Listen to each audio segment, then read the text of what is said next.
it is really hard to find a man who is willing to play the more traditional masculine role in the relationship in today's day and age, who is not a conservative. Get ready to level up your masculinity game today with these 7 epic qualities that define the modern man. In this video, we are going to deep dive into the traits that make today's men successful and unstoppable. First of all, protector. Men are physically stronger than women. They are also emotionally more stable than women due to stable hormones throughout the months. So it is quite logical that men should be the protectors. What does it mean to be the protector? It means financially protecting your family. It means buying the house in the safe neighborhood. It also means being capable of physically protecting your family. And I always encourage men to do a combat sport because all men should be able to fight. If push comes to shove, you should be able to protect your family physically. Men should always be able to defend their house. If someone comes and breaks into the house, they should be the first one to go downstairs and face the opponent. Men have a duty to protect and die for their family. I'm not recommending violence, but in some cases, when you're pushed to your limit, you have to be able to defend yourself and the people you love. Being the protector is also to be involved in what your kids are learning and protecting them against toxic ideologies. I always like to take the example of Nelson Mandela, who was amazing at protecting his family. Even when he was in prison, he was dedicated to his family. He was prioritizing their safety and their well-being. And after he was released, he spent so much time with his family, ensuring that the bonds between the kids and the grandchildren are very strong. And that's an example as a good protector. But a man should also be able to provide for his family. Due to child rearing and pregnancy, most women cannot work non-stop. And most of the time they will have to stop or even work part-time. And if you love your kids as well, you want what is best for them. And what is best is to breastfeed the kid. It has been shown to be the ultimate nutrition for the baby. It has also been shown to boost his or her immune system, to provide antibody, immune cells, and also other protective benefits. It is also a great way for the mother and the baby to bond. So during this period of child rearing, it is so important that someone can bring the food on the table. And that is the duty of the man. But being a provider is not only financial. You also have as a man to be emotionally the provider. It means being there for your children, being there for your wife if you're married. That means being able to listen to what they say, being able to connect to them to a deeper level and maintain this great bond. If you do it properly, the connection that you have with your children is going to be the best possible connection that you have with a human being.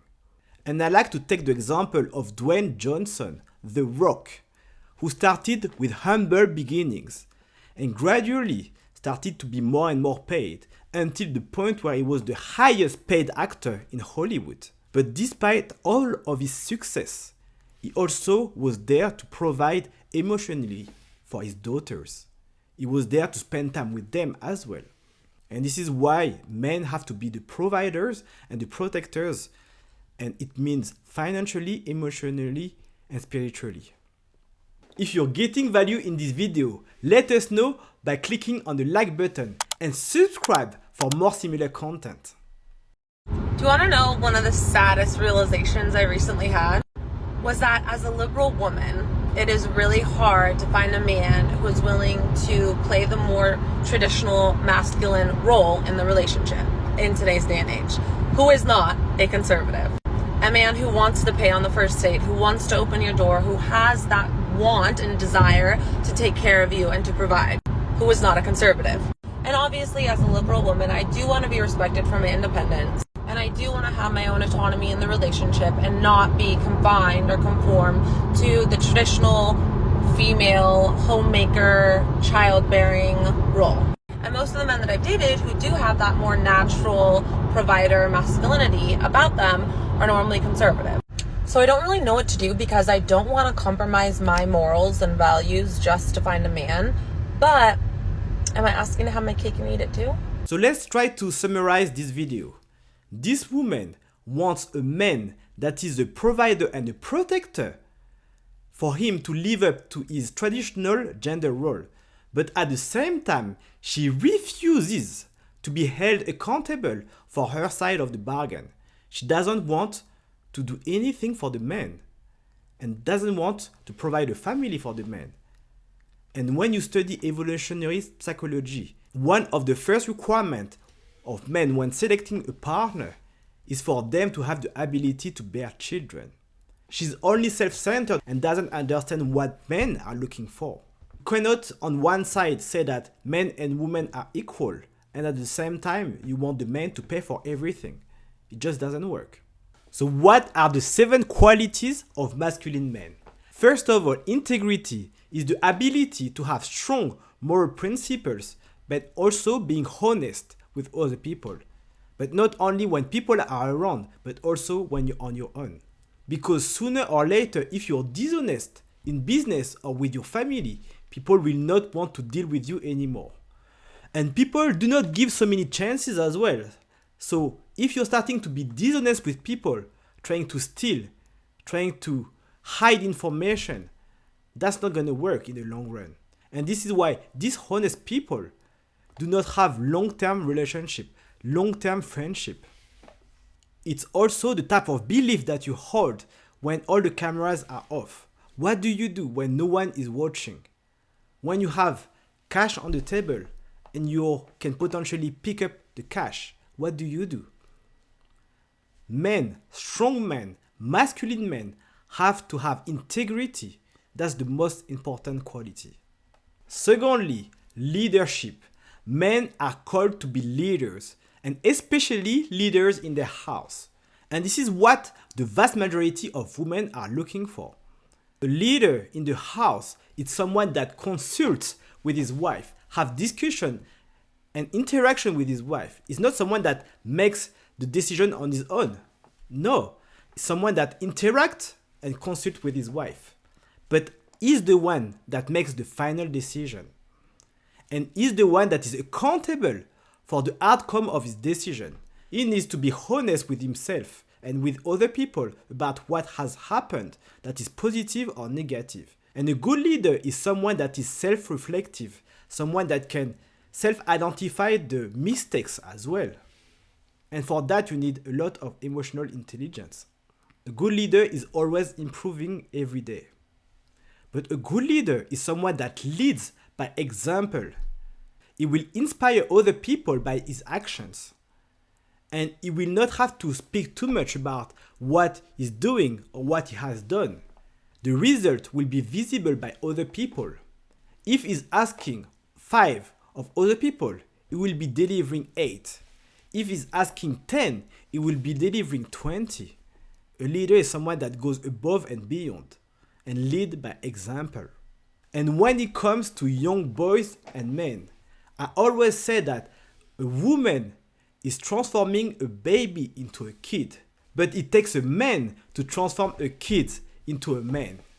And this is why we have seen a pandemic of coward men, men that are not living up to their expectations because they are raised by single mothers. And it is fine to be raised by a single mother, but you still need to find a father figure, a masculine role model that can help you to become more masculine. The third one is discipline. Discipline is so important. It's doing what needs to be done even if you don't feel like doing them. Discipline is going to help you achieve your goal and fulfill your potential.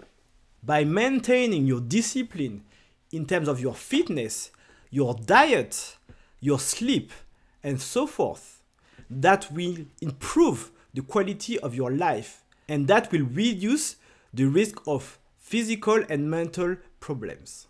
Number 4, dependability. Dependability is if you say that you're going to do something, you have to do it. You're a man of your word. And this is so important to create trust in your relationship with other people, but also trust with your spouse, for example, or trust with your children, or even in business with your business partners. It is so critical that you're dependable. You need to watch your words and be very careful about your promises. If you decide to take a specific risk, you need to be accountable for the risk that you're taking. And dependability links directly to trustworthiness, the ability to be trusted by others. If you always fail your promises, people will stop believing you. People will stop trusting you. And that's dreadful for a man. Number 5, stoicism. It is so important at some point to be stoic, not always doing what you feel like doing. Because men have duties. Because a lot of the time men will be called to be doing certain type of action even if they don't want to do them.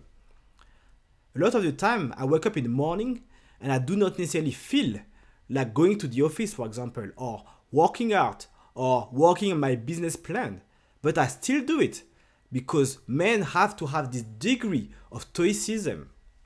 And stoicism means that you have a degree of self-control and emotional resilience. Stoic men can control their emotion. They are not violent, and especially not violent towards women. They are only violent when someone threatens their family, and they do not have a choice but to protect their family.